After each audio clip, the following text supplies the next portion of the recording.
In today's video, I want to look at 5 subtle signs of autism in your wife or husband that you might be missing. Now here's the goal of this video: to help spouses recognize quiet, easily missed adult ASD patterns in marriage without blame, labels, or alarmism, while offering relief, clarity, and next steps. If you've ever thought, my spouse is intelligent, functional, responsible, so why does our emotional connection feel so hard? Or you thought, why do I feel lonely in this marriage, even though nothing is obviously wrong? Well, today we're talking about the 5 subtle signs of autism in a long-term marriage, signs that don't look like stereotypes, don't show up on Google symptoms lists, and often go unnoticed for decades. This is not about diagnosing, it's about pattern recognition, so you can finally stop blaming yourself or your partner for something that may actually be neurological. Now, before we start, let me be clear. Autism in adults can be highly masked. Also, many autistic spouses are loving, loyal, and ethical. These signs only matter in patterns, not one-off moments. And if you recognize these patterns, the goal is understanding, not labeling or attacking. Okay, sign number 1. Emotional responses that are logically correct, but emotionally missed. Your spouse says the right thing, but somehow it lands flat. For example, you share something painful. They respond with advice, facts, or reassurance, yet you feel unseen, unheard, or emotionally alone. Now, this isn't coldness. It's often difficulty tracking emotional subtext in real time. Autistic partners may focus on solution instead of attuning, miss tone, pacing, or emotional cues, and assume words alone are enough.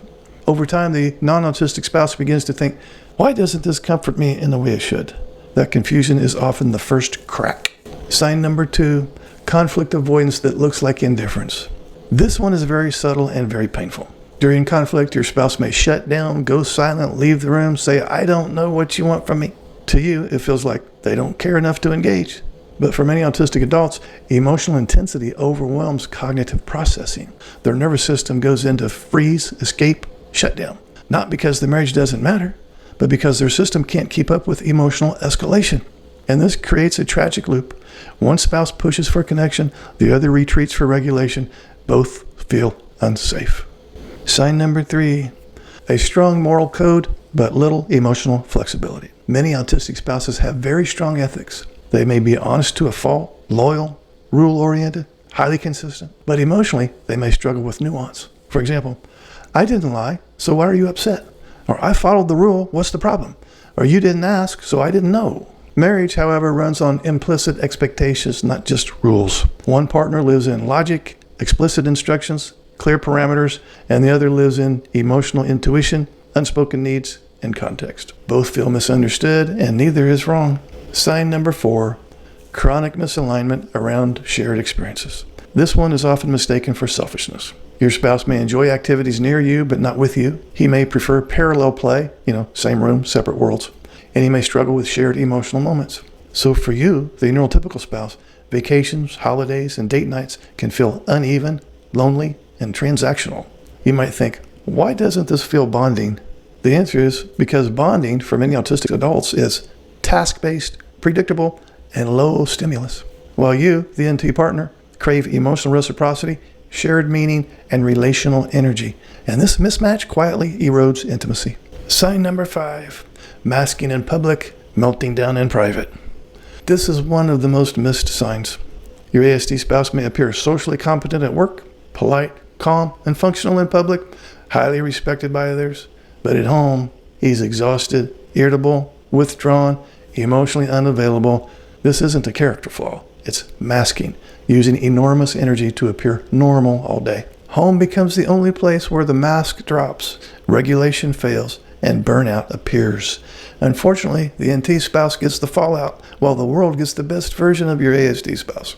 Now here's an important clarification. If you recognized your marriage in this video, please hear this. Autism does not cause emotional harm. Unrecognized autism does. So when couples don't know what they're dealing with, resentment grows, self-esteem collapses, and misattributions become personal. Understanding the neurological why changes everything. If this video resonated, like, subscribe, and leave a comment like, this is finally making sense to me. And if you want help navigating our neurodiverse marriage without blame or burnout, check the links below. You're not broken, your marriage isn't doomed, but clarity is required.